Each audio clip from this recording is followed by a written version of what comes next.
Hi student, एक बार फिर हम हाजिर हैं क्लास 10th के साइंस के फिजिक्स का कुछ इम्पोर्टेंट ऑब्जेक्टिव को लेकर। तो बिना समय गंवाए करते हैं हम लोग स्टार्ट। आज का हमारा पहला क्वेश्चन होगा, देखते हैं।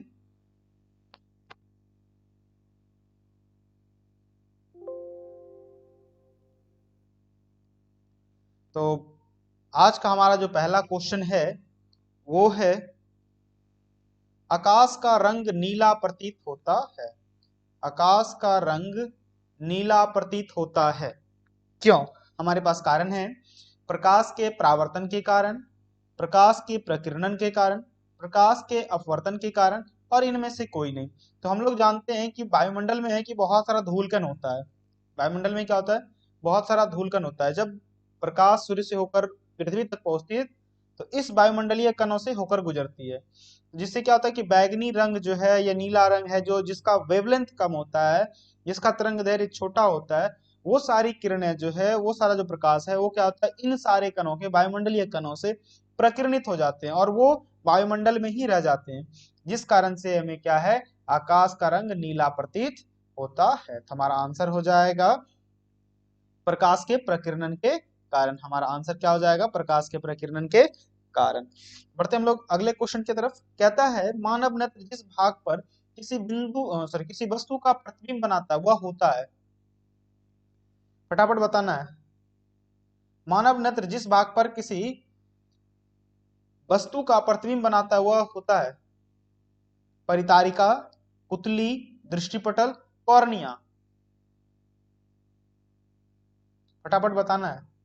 मानव नेत्र जिस भाग पर किसी वस्तु का प्रतिबिंब बनाता है उसको क्या बोलते हैं हम लोग? रेटिना। क्या बोलते हैं? रेटिना। क्या हो जाएगा? रेटिना। या फिर इसको हम लोग दृष्टि पटल भी कह सकते हैं। रेटिना को हम लोग क्या कह सकते हैं? दृष्टि पटल। तो बढ़ते हम लोग अगले क्वेश्चन की तरफ। ये कॉर्निया, परितारिका और पुतली ये सब नहीं होगा। क्या होगा? रेटिना या फिर दृष्टि पटल। बढ़ते हम लोग तीसरे क्वेश्चन की तरफ। कहता है, नेत्र में किसी वस्तु का बना प्रतिबिंब होता है, यानी आंख में जो बना प्रतिबिंब होता है, जब हम किसी वस्तु को देख रहे होते हैं, जो आंख में प्रतिबिंब बनता है वो कैसा होता है, ये हमको बताना। ये हमें क्वेश्चन में पूछा गया है। पहला हमारा ऑप्शन है काल्पनिक, काल्पनिक सीधा छोटा, काल्पनिक उल्टा तथा बड़ा, वास्तविक उल्टा तथा छोटा, वास्तविक उल्टा तथा बड़ा। एक चीज जानेंगे कि जब भी काल्पनिक होगा तो प्रतिबिंब सीधा बनेगा, चाहे वो छोटा बने या बड़ा, ये अलग बात है। लेकिन जब भी काल्पनिक बनेगा तो सीधा होगा, और जब भी वास्तविक बनेगा तो उल्टा बनेगा। तो हमारा जो आंख में बनता है वो होता है वास्तविक उल्टा तथा छोटा। क्या होता है? वास्तविक उल्टा तथा छोटा। तो हमारा आंसर कौन सा हो जाएगा? ऑप्शन नंबर सी, यानी वास्तविक उल्टा तथा छोटा। बढ़ते हम लोग अगले क्वेश्चन की तरफ। कहते हैं, चंद्रमा पर खड़े अंतरिक्ष यात्रियों को आकाश प्रतीत होता है कैसा? नीला, उजला, लाल और काला। तो अंतरिक्ष में खड़े यात्री जो हैं उनको जब वो आकाश को देखता है तो उनको काला प्रतीत होता है। कैसा प्रतीत होता है? काला। इसका कारण क्या है पता है? इसका कारण है कि वायुमंडल में कोई प्रकाश का जो कण है अंतरिक्ष में, जो देखता है आसमान को अंतरिक्ष से, तो उसमें से कोई प्रकाश का प्रकीर्णन या परावर्तन, अपवर्तन, ऐसा कोई घटना नहीं होती है जिसके वजह से अंतरिक्ष यात्री को क्या है, आकाश काला दिखता है। मान लेते हैं हम किसी वस्तु को कब देख पाते हैं, या किसी रंग को कब देख पाते हैं? जब वो रंग या प्रकाश किसी वस्तु से टकराकर मेरे आंख तक पहुंचती है, क्योंकि अंतरिक्ष यात्री को आकाश में ऐसा कुछ होता नहीं दिखता है, इसलिए क्या दिखता है उनको? आकाश काला दिखता है। बढ़ते हम लोग अगले क्वेश्चन की तरफ। अगला क्वेश्चन है, कहते हैं, मानव नेत्र के किस भाग पर किसी वस्तु का प्रतिबिंब बनता है? फिर से यहाँ वही क्वेश्चन आ गया लौट के, किस भाग पर बनता है? तो ये क्या है? रेटिना या फिर दृष्टि पटल। रेटिना या फिर दृष्टि पटल, अभी तुरंत समझाए हैं। बढ़ते हम लोग अगले क्वेश्चन की तरफ। कहता, प्रकाश के किस रंग का तरंगदैर्घ्य सबसे कम होता है? प्रकाश के किस रंग का तरंगदैर्घ्य सबसे कम होता है? बैगनी रंग, हरा रंग, लाल और नीला। तो हम लोग जानते हैं बैजानी, हपी, नाला, यानी बैगनी रंग का जो तरंग दैर्घ्य सबसे कम होता है और लाल रंग का जो तरंग दैर्घ्य वो सबसे अधिक होता है। इसलिए बैगनी रंग का प्रकीर्णन सबसे अधिक होता है और लाल रंग का प्रकीर्णन सबसे कम होता है। और इसी गुण के कारण लाल रंग का जो है कि खतरा वाला स्थान पर क्या होता है, इसका उपयोग होता है। क्या होता है? खतरा वाला स्थान पर इसका उपयोग होता है। तो हमारा आंसर हो जाएगा कौन सा? बैगनी। क्या हो जाएगा? बैगनी। ये हमारा आंसर हो जाएगा। बढ़ते हम लोग अगले क्वेश्चन की तरफ। हमारा अगला क्वेश्चन है, दीर्घ दृष्टि दोष को ठीक करने के लिए उपयोग किया जाता है। सबसे पहले हम लोग समझेंगे कि दीर्घ दृष्टि दोष है क्या। तो दीर्घ दृष्टि दोष यानी दूर की वस्तु दिखती है परंतु उसको नजदीक की वस्तु ही नहीं दिखती है। और नजदीक की वस्तु देखने के लिए हमको क्या चाहिए? उत्तल लेंस चाहिए। क्या चाहिए? उत्तल लेंस चाहिए। नजदीक की वस्तु को देखने के लिए हमको क्या चाहिए? उत्तल लेंस चाहिए। तो हमारा आंसर क्या हो जाएगा? उत्तल लेंस। बढ़ते हम लोग अगले क्वेश्चन की तरफ। हमारा अगला क्वेश्चन है, कहता है कि सामान्य आंख के लिए स्पष्ट दृष्टि की न्यूनतम दूरी कितनी होनी चाहिए? सामान्य आंख के लिए स्पष्ट दृष्टि की न्यूनतम दूरी कितनी होनी चाहिए? फिर से देखते हैं, सामान्य आंख के लिए स्पष्ट दृष्टि की न्यूनतम दूरी। तो ये तो बहुत ही बच्चा वाला क्वेश्चन है, सबको पता है। न्यूनतम 25 सीएम होता है। कितना? 25 सीएम। या फिर इसको हम लोग कह सकते हैं अधिक से अधिक 25 सीएम, सॉरी, न्यूनतम दूरी पूछा जा रहा है हमसे, तो कम से कम कितना होना चाहिए? 25 सीएम। बढ़ते हम लोग अगला क्वेश्चन। कहता मानव नेत्र को दूर बिंदु होता है। तो मानव नेत्र का दूर बिंदु, हम लोग आसमान को भी देख सकते हैं और तारे को देख सकते हैं। तो हमारा कोई दूर बिंदु नहीं है, तो क्या हो जाएगा? अनंत पर। क्या हो जाएगा? अनंत पर। हमारा आंसर हो जाएगा अनंत। बढ़ते हम लोग अगले क्वेश्चन की तरफ।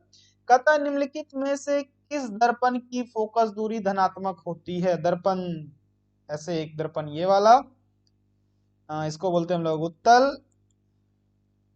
इसका जो है सेंटर इधर होगा, वक्रता त्रिज्या इधर होगी। और दूसरा दर्पण होता है ऐसा, इसको बोलते हैं हम लोग अवतल। क्या बोलते हैं? अवतल। इसको बोलते हैं हम लोग उत्तल। और अवतल लेंस की जो फोकस दूरी है वो इस साइड होगी।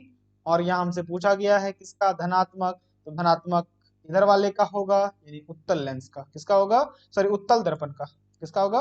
उत्तल दर्पण का। क्यों? तो ये चिन्ह, निर्देशांक चिन्ह परिपाटी के अनुसार इधर दाईं ओर है, इसका फोकस भी इधर होता है, जबकि इसका फोकस इधर होता है। तो ये इसका ऋणात्मक होता है और इसका धनात्मक। क्या होता है? धनात्मक। तो आंसर हमारा क्या हो जाएगा? उत्तल दर्पण। बढ़ते हम लोग अगले क्वेश्चन की तरफ। कहता है गोलीय दर्पण के ध्रुव और फोकस के बीच की दूरी को कहते हैं। गोलीय दर्पण, ठीक है भाई, गोलीय दर्पण कोई सा ले लेते हैं, ये मान लेते हैं गोलीय दर्पण है, इसको ध्रुव बोलेंगे, नहीं पी बोलते हैं, पोल। और फोकस दूरी, तो यहां मान लेते हैं ये फोकस दूरी है। इसके बीच की दूरी को क्या बोलेंगे? ध्रुव से फोकस के बीच की दूरी को फोकस दूरी या फोकसांतर कहते हैं। क्या बोलते हैं? फोकसांतर कहते हैं। बढ़ते हम लोग अगले क्वेश्चन की तरफ। क्वेश्चन के नंबर पर ध्यान मत दीजिएगा, ये हम सेटिंग किए हुए हैं। सोलर कुकर में प्रयोग किया जाता है। बहुत ही अच्छा क्वेश्चन है, कई बार पूछा भी गया है। सोलर कुकर में प्रयोग किए जाते हैं अवतल दर्पण का, उत्तल दर्पण का, समतल दर्पण का, उत्तल तथा अवतल दर्पण का। तो क्या होगा भाई? फटाफट। तो सोलर कुकर में क्या चाहिए? प्रकाश को एक बिंदु पर चाहिए। प्रकाश को एक बिंदु पर चाहिए। और ऐसा गुण किस दर्पण में होता है? तो अवतल दर्पण में होता है। तो कौन सा हो जाएगा हमारा आंसर? अवतल दर्पण। बढ़ते हम लोग अगले क्वेश्चन की तरफ। कहते हैं सर्च लाइट का परावर्तक सतह कैसा होता है? सर्च लाइट मतलब जहाँ खान वान में जो उपयोग किया जाता है उसको बोलते हैं हम लोग सर्च लाइट। क्या बोलते हैं उसको?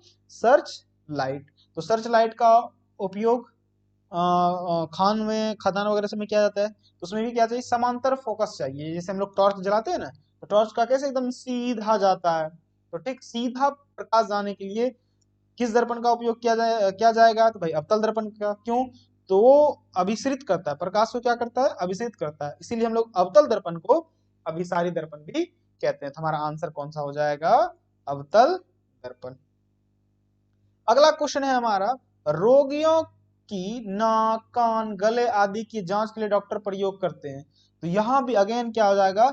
अवतल दर्पण हो जाएगा। क्यों? ये समांतर फोकस देता है, अभिसारी प्रकाश को अभिसरित करता है और लंबा फोकस दूरी जिससे बनता है, इसलिए हम लोग आसानी से आंख, कान, नाक को देख सकते हैं। इसलिए इसमें कौन सा हो जाएगा हमारा आंसर? अवतल दर्पण। अच्छा, कहता अभिनेत्र लेंस की फोकस दूरी में परिवर्तन किया जाता है। अभिनेत्र लेंस की फोकस दूरी में, यानी हम लोग का जो नाक है, सॉरी माफ कीजिएगा, आंख जो है, आंख की फोकस दूरी, जो हमारे आंख के अंदर लेंस, उसकी फोकस दूरी परिवर्तन किया जाता है किसके द्वारा? पुतली द्वारा, दृष्टिपटल द्वारा, पदभक्षी द्वारा या परितारिका द्वारा?